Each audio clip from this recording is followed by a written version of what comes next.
Bismillah ar-Rahman ar-Rahim.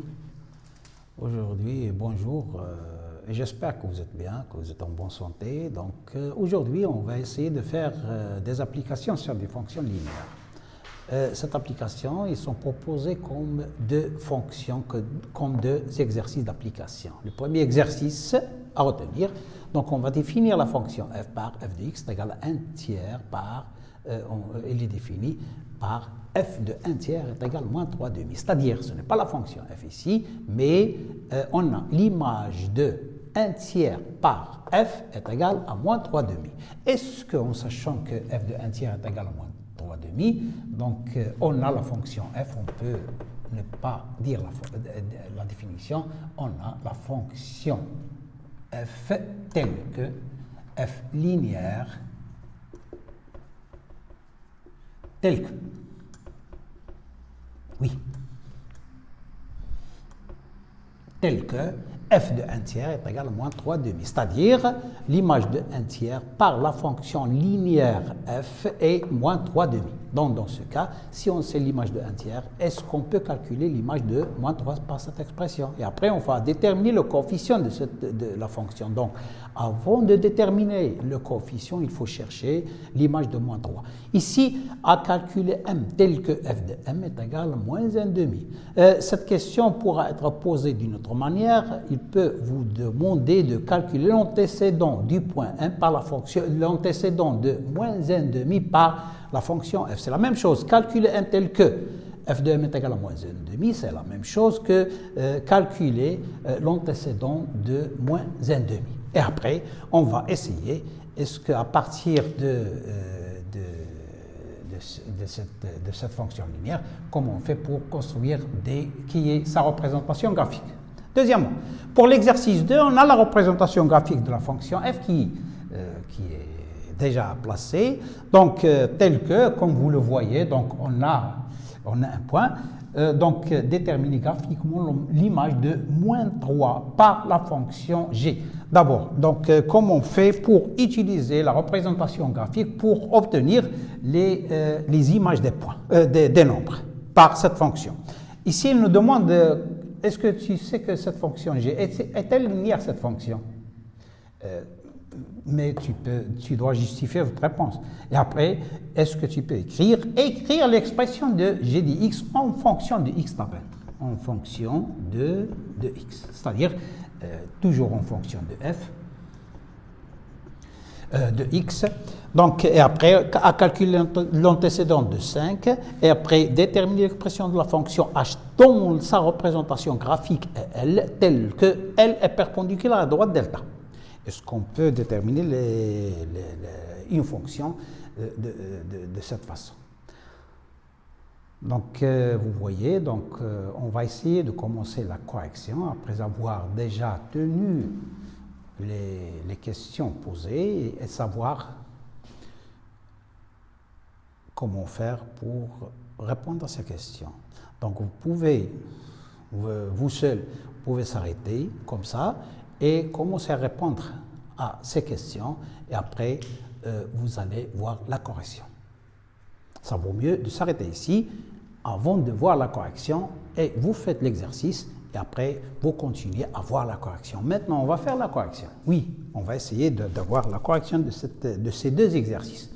Donc d'abord, on va commencer par l'exercice 1. Donc, il nous a donné que f est une fonction linéaire telle que f. Donc, on sait que f, l'exercice 1. F est une fonction linéaire. On sait déjà une fonction linéaire.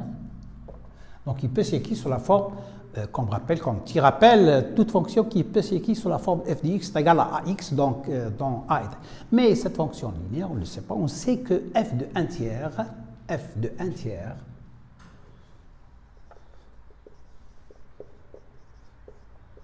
est égal à moins 3 demi. Donc, comment utiliser cette fonction linéaire, ou bien cette image-là, pour calculer, déterminer le coefficient de la, ou bien calculer l'image de moins 3 par la fonction f. Donc, premièrement, calculer f de moins 3. Donc, pour calculer f de moins 3, on n'a pas l'expression de la fonction f. On n'a pas f de x qui est écrit sur la forme. Et ce n'est pas la peine de chercher maintenant le coefficient direct. Donc, pourra être, c'est la deuxième question. La deuxième question nous demande de déterminer le coefficient de la fonction f. Donc, ce n'est pas la peine de déterminer le coefficient, mais on a dit que toute fonction linéaire peut s'écrire sur la forme de f de x est égal à a fois x, dont a est le coefficient directeur. Donc, dans ce cas, on est sûr que le coefficient directeur a, f est linéaire,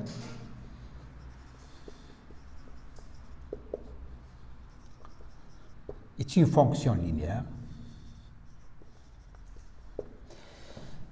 c'est-à-dire, donc, f de x est égal à ax. Et on sait déjà que a, c'est son coefficient directeur, mais on n'a pas le droit de le calculer maintenant. Donc, on a le droit de dire que a est égal à f de x sur x.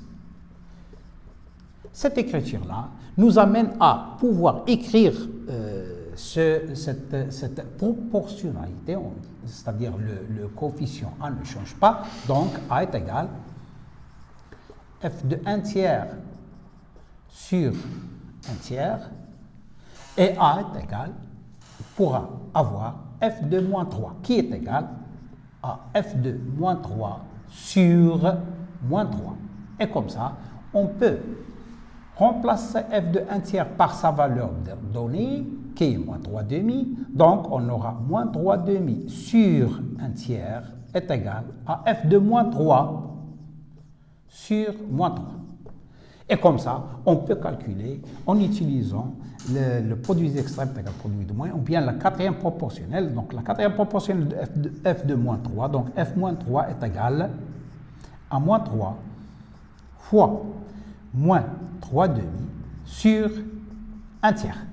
Et comme ça, on peut terminer le calcul et chercher que ce nombre, on peut le calculer. Donc, moins par moins, ça fait plus. Donc, f de moins 3. Donc, moins 3 fois moins 3, c'est 9. 9 demi fois l'inverse de 3, c'est de 1 tiers, c'est 3. Donc, dans ce cas, f de moins 3 est égal à 27 demi. Donc, on a déjà calculé f de moins 3, sans calculer son coefficient. Maintenant, c'est très simple de calculer le coefficient, on sait déjà. Donc, on a, deuxième question, calculer le coefficient, calculer a. A, le coefficient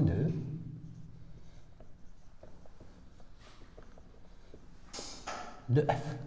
On sait déjà que f est une fonction linéaire, on a déjà dit, donc on a f est égal f de x sur x, c'est-à-dire que a est égal, on a f de 1 tiers sur 1 tiers. Et comme ça, on peut remplacer a, f de 1 tiers par sa valeur qui est moins 3 demi. Donc, moins 3 demi sur 1 tiers. Et comme ça, on est arrivé à trouver que moins 3 demi fois 3. Donc, a est égal à moins 9 quarts. Une fois trouvé, tu peux le remplacer dans sa place, c'est-à-dire il faut écrire l'expression de la fonction f. Donc l'expression f peut s'écrire sous la forme de f de x, donc f de x peut s'écrire sous la forme de moins 9 quarts de x, qui est déjà demandé à écrire l'expression de la fonction f. Donc, voici l'expression de la fonction. Une fois arrivé à calculer le coefficient, donc on a déjà l'expression de la fonction f. Maintenant, comment on fait pour tracer ou bien tracer la droite? On sait déjà que la représentation graphique d'une fonction f est une droite. Donc, pour avoir la représentation graphique de cette fonction, on a la fonction, elle est définie de cette manière. Donc, on a f de moins 9 quarts. Donc, pour représenter graphiquement cette fonction, dans un repère, donc on a besoin d'un repère. Une fois on veut tracer la représentation graphique d'une fonction, on a besoin d'un repère bien déterminé. Oui, donc le repère c'est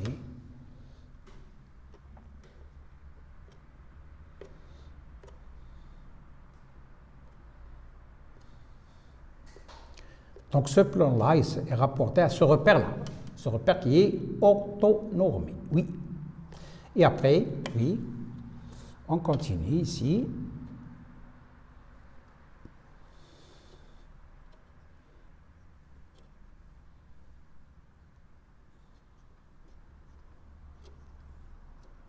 Donc, comment faire pour tracer la représentation graphique dans un repère rapporté à un repère orthonormé OIJ? Ici, toujours c'est l'axe des abscisses, c'est X, et ici, on a toujours l'axe des ordonnées qui est représenté par les images des X par la fonction f. C'est comme ça qu'on obtient. Donc maintenant, l'expression de la fonction f, c'est f de x est égal à moins 9 quarts de x. Donc comment faire pour représenter? La plus simple façon, c'est de bien choisir le nombre x de telle sorte d'avoir ce nombre qui est plus simple à représenter. C'est-à-dire, on peut par exemple chercher ou bien ici avoir le nombre 4. Si on a le nombre 4, on peut simplifier, on peut avoir 4 par 4 et on aura moins 9. Moins 9, c'est-à-dire ou bien on peut avoir un autre nombre. Donc on peut chercher de cette manière, on a f de 4 est égal, on remplace par 4, c'est-à-dire moins 9 quarts sur fois 4, on simplifie, donc f de 4 est égal à moins 9. Donc dans ce cas, une fois trouvé la valeur, ou bien l'image de 4 par la fonction f qui est moins 9, donc on a le droit de dire que le point qu'on peut le noter B par exemple, d'abscisse 4 et d'ordonnée moins 9, doit appartenir à D. C'est quoi D? D, c'est la représentation graphique de cette fonction, donc il est déjà noté D, donc puisqu'il appartient à D, donc on a déjà D que la représentation graphique de cette fonction. Donc, il suffit de tracer ce point B, et la droite, on a besoin de 2 points. Donc, on sait déjà que pour une fonction linéaire, sa représentation graphique passe par l'origine. Puisqu'il passe par l'origine, il suffit d'avoir le deuxième point qui est 4 et moins 9. On a le point O, qui est l'origine, on doit avoir ce point qui est 4 et moins 9. Donc, moins 1, moins 2, moins 3, moins 4, moins 5, et on continue.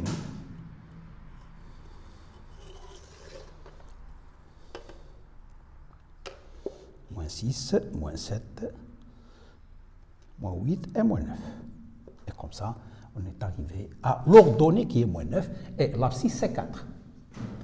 Une fois, on aura la parallèle à l'axe des ordonnées et après ici, la parallèle à l'axe des abscisses. Je travaille sur ces points-là qui nous donnent. Et comme ça, on arrive à trouver ce point qu'on a déjà noté B.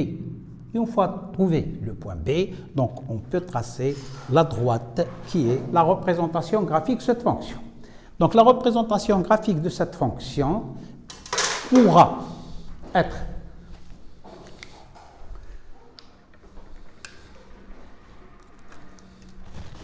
représentée de cette manière. Il suffit de tracer la droite qui passe par le point déjà cherché et par l'origine qui est O. Et comme ça, on est arrivé à construire la droite, qui est la représentation. Donc D, c'est quoi D? C'est la représentation graphique de cette fonction. Donc dans cet exercice qui est le plus important dans cet exercice, il suffit de savoir comment faire pour calculer les images de certains nombres par une coefficient sans savoir le coefficient, ou bien en sachant l'expression de la fonction, est-ce qu'on peut calculer les images de certains points pour avoir, une fois trouvé les points, donc on peut construire la construction, c'est-à-dire la représentation graphique de cette fonction. Et comme ça, on est arrivé à avoir ces relations entre les images de cette fonction et la représentation graphique de cette fonction. Maintenant, pour le deuxième exercice. Le deuxième exercice, c'est autre chose. On a déjà, pour ne pas répéter la représentation, on a déjà la représentation graphique de cette fonction. Donc, on doit remarquer que d'après cette représentation graphique, on peut voir que le point 3, le nombre 3 a pour image 4 par cette fonction G. Donc, puisque l'image de 3 c'est par la fonction g est 4, par la fonction linéaire g c'est 4, maintenant il nous demande est-ce qu'on peut savoir graphiquement l'image de moins 3. Est-ce qu'on peut, en utilisant ce graphe-là, c'est-à-dire en utilisant la représentation graphique, en l'utilisant, est-ce qu'on peut avoir l'image de moins 3?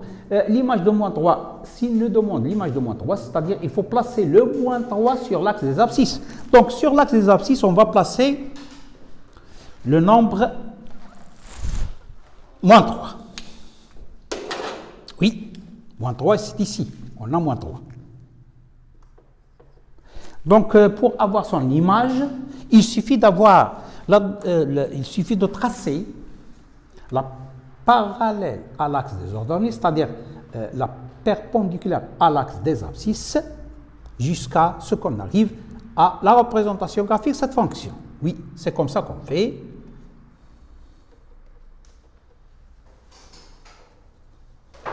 Et après, on va lier ce coordonné-là, oui, avec la représentation graphique. Et comme ça, on est arrivé à trouver ce point. Ce point, il appartient, c'est-à-dire, il faut voir quel est le coordonné ici. Ce coordonné, c'est l'image de moins 3 par la fonction g qui a cette représentation graphique. On va voir ce nombre moins 1, moins 2, moins 3, moins 4. Oui. On va essayer de savoir après, est-ce que c'est juste ou c'est faux. Donc, d'après la représentation graphique, donc on a déjà vu que la représentation graphique nous aide parfois. Donc, mais parfois, il est difficile de trouver, par exemple, si je trouve 1/7 ou 1/4, ou bien 1 sur 18, ou bien 1 onzième moins racine de 3. C'est difficile de les trouver graphiquement. Donc, dans ce cas, on doit les trouver analytiquement, c'est-à-dire en utilisant les calculs. C'est ça. Donc, la première question, il nous aide à savoir que la représentation graphique nous aide souvent à déterminer l'image de certains nombres. Je dis souvent, mais pas toujours, parce qu'on aura des cas particuliers qui sont très difficiles à lire dans la représentation graphique, comme un onzième, comme on a dit. Maintenant, pour la première question, on a déjà répondu. Donc, graphiquement,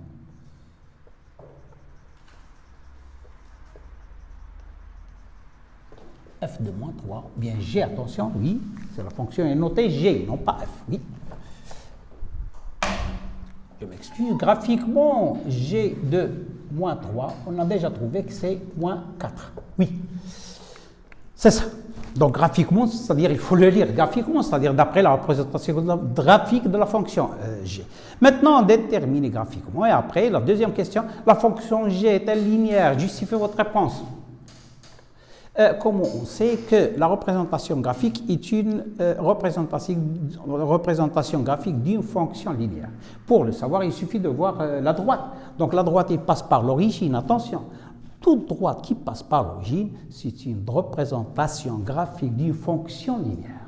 Il se varie suivant le coefficient. Le coefficient varie, on va le voir dans l'autre fonction, on va voir une autre fonction qui est la fonction affine, et on va parler autrement de ce coefficient et son rôle pour, ou bien le déterminer suivant la représentation, ou bien on construit la représentation graphique suivant le coefficient direct. Il joue un rôle très important dans la direction de cette droite. Maintenant, pour la deuxième, donc toute droite, on a dit, c'est une représentation graphique de la fonction g. Donc, puisque c'est une droite, puisque la représentation graphique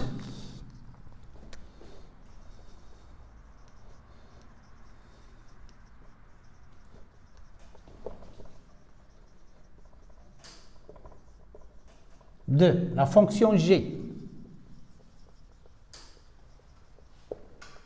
est une droite qui passe par l'origine O du repère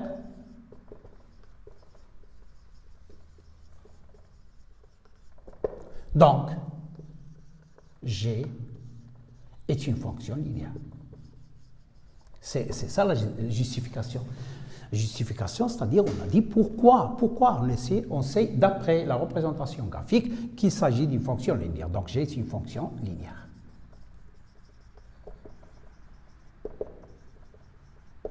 Oui. Pour la troisième question. Pour la troisième question, on a écrire l'expression de la fonction G, de la fonction G de x. Donc, cas de la fonction G, il a une expression bien déterminée. Donc, écrire l'expression G de x de la fonction G, écrire l'expression G de x en fonction de x. Pour l'écrire, donc toujours, lorsqu'on veut écrire l'expression, donc il suffit d'avoir le coefficient, on l'a déjà dit pour les fonctions linéaires, c'est très simple, il suffit de calculer ou bien de trouver la valeur du coefficient de cette fonction. Pour trouver le coefficient de cette fonction, on a déjà parlé dans notre exercice, on sait que g de moins 3 est égal à moins 4, et on sait déjà, d'après le graphique, que g de 3 est égal à 4. Tu peux utiliser comme tu veux, donc on a g de 3 est égal à 4, d'après le graphique, graphiquement. Graphiquement, on a le droit de le dire, graphiquement. Puisqu'on a g de 3 est égal à 4, donc, A, le coefficient directeur A, ou bien le coefficient de cette fonction, le coefficient de la fonction G, coefficient A de la fonction G, et A est égal G de 3 sur 3. Donc A est égal, G de 3 ça fait 4, donc 4 tiers. Donc A est égal à 4 tiers. Donc le coefficient il est déjà trouvé. Donc une fois trouvé, on doit la remplacer dans sa place. La place de cette valeur A, c'est g de x est égal à x. Donc toute fonction linéaire peut s'écrire sous la forme de cette façon. Donc g de x, d'où g de x est égal à 4 tiers x. C'est l'expression de la fonction g. Donc, quatrièmement, calculer l'antécédent de 5. Comment on fait pour calculer l'antécédent de 5? Il ne nous a pas demandé de le calculer graphiquement. On peut le calculer analytiquement, c'est-à-dire en utilisant les calculs. Donc, pour calculer l'antécédent, c'est-à-dire l'antécédent d'abord, je te rappelle, l'antécédent d'un nombre par une fonction, c'est difficile à retenir, mais je peux simplifier. Je peux vous proposer une petite remarque pour savoir, ou bien pour ne pas l'oublier. Anté, c'est-à-dire avant. C'est-à-dire, c'est comme si on dit, quel est le nombre d'avant qu'on a déjà pour calculer son image et trouver la valeur 5. Donc, si on veut dire l'antécédent, donc lorsqu'on parle, cinquièmement, oui, bien oui, quatrièmement. Lorsqu'on parle de l'antécédent de 5, calculez l'antécédent de 5 par la fonction g.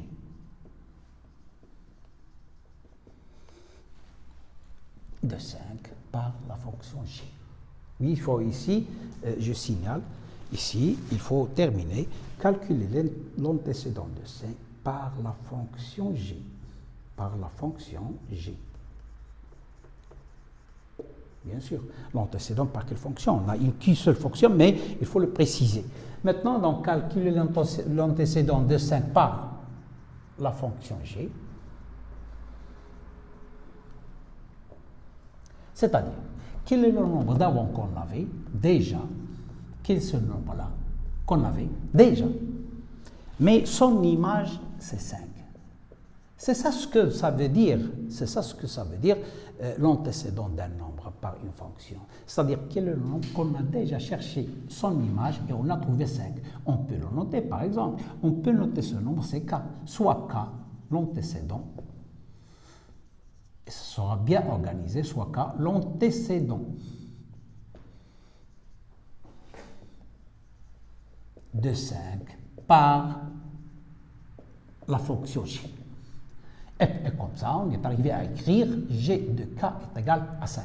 G de k, on a toujours, lorsqu'on a g de n'importe quoi, de n'importe quel nombre, il suffit de revenir à l'expression de la fonction g. On a déjà g de x est égal à moins 4 tiers de x. G de b est égal à 4 tiers de b. G de c est égal à 4 tiers de c. G de 1 est égal à 4 tiers de 1 fois 1. Donc ici, g de x est égal à 4 tiers fois x. Cela veut dire g de k est égal à 4 tiers fois k. Donc 4 tiers fois k est égal à 5. Et on a obtenu une équation du premier degré, une inconnue qui est très simple. L'inconnu, c'est k. Donc k qui est l'antécédent de 5. Donc k doit être égal à 5 sur 4 tiers. Et comme ça, on arrive à trouver la valeur de k. Donc k est égal à 5 fois 3 quarts. Donc k est égal à 15 quarts. On peut calculer, on peut le simplifier, l'écrire, mais on peut le laisser comme écriture fractionnaire. Et après, donc, on a déjà trouvé la valeur qui est l'antécédent. Donc, l'antécédent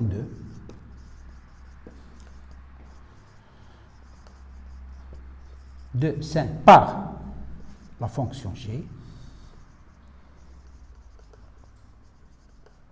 et ce nombre-là qui est 15 quarts.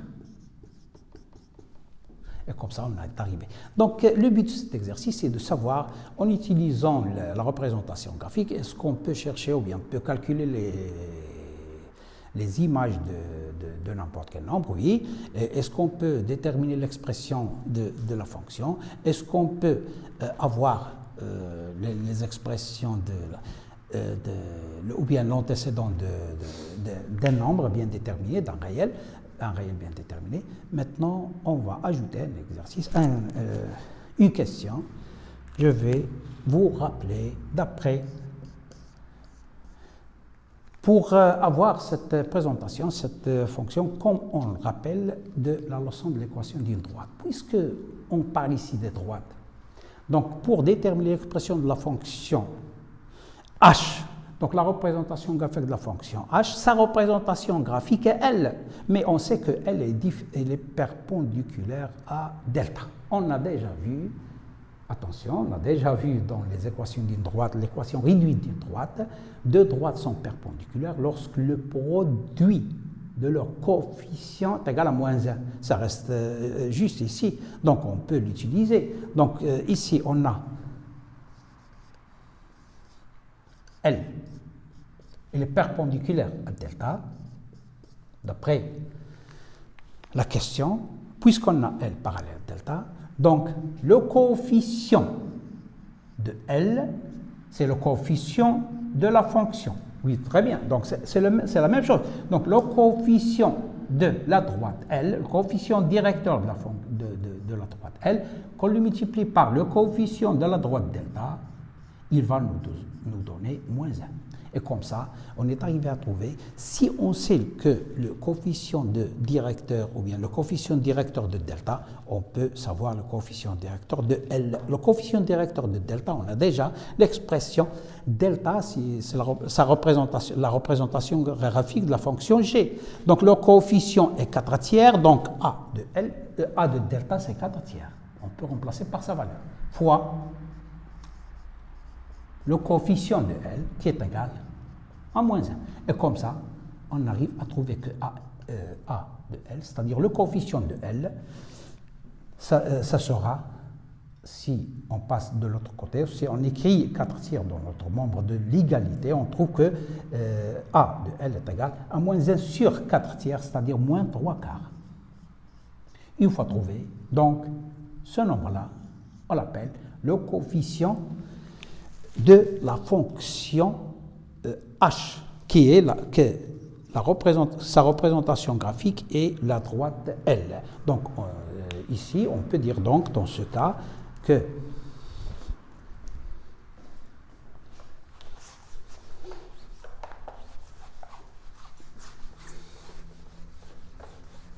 donc, L, on peut dire que L est la représentation graphique de la fonction. Elle est la représentation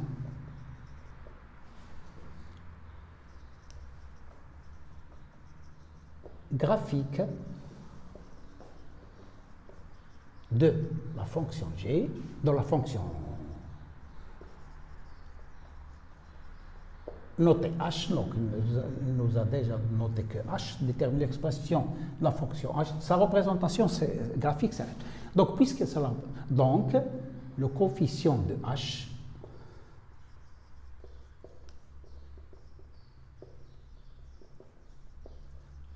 est moins 3 quarts.